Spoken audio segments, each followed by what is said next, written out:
Hello बच्चों, चलिए प्रश्न को देखते हैं। कह रहा है कि एक बिंदु P से एक्स वाई वाई जेड एवं जेड एक्स तल पर बनाए गए लंबों के पाद बिंदु क्रमशः ए बी एवं सी हैं।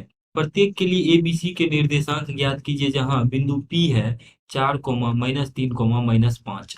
तो दिए गए प्रश्न के लिए हमारे पास जो मुख्य अवधारणा है, मुख्य अवधारणा देखें तो दिए गए प्रश्न के लिए मुख्य अवधारणा ये है कि एक्स वाई तल में किसी बिंदु का जो निर्देशांक होता है, जेड निर्देशांक शून्य होता है। अर्थात एक्स वाई तल में अगर हम किसी बिंदु का एक्स निर्देशांक एक्स, वाई निर्देशांक वाई, तो जेड निर्देशांक हमारे पास शून्य हो जाएगा।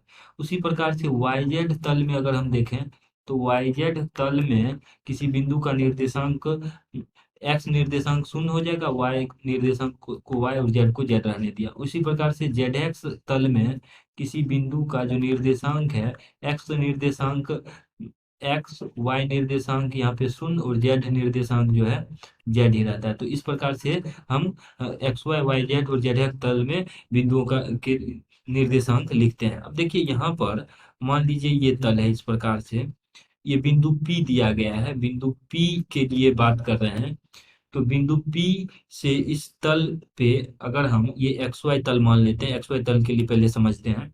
तो एक्स वाई तल पे बिंदु का निर्देशांक एक्स, वाई और शून्य है। और चूंकि ये लंबवत है, यहाँ पे कर रहे हैं लंबों के पाद बिंदु, तो ये लंबवत यदि है तो बिंदु P यहाँ पे प्रश्न में दिया गया है कि 4, -3, -5 है। तो बिंदु P अगर इस पे लंबवत है तो एक्स व वाई निर्देशांक तो समान ही रहेंगे और जेड निर्देशांक यहाँ पे शून्य हो जाएंगे। तो अर्थात बिंदु, ये जो तल पे लंबवत बिंदु खींचा गया उसको ए माना गया है, तो ए बिंदु का निर्देशांक यहाँ पे हो जाएगा।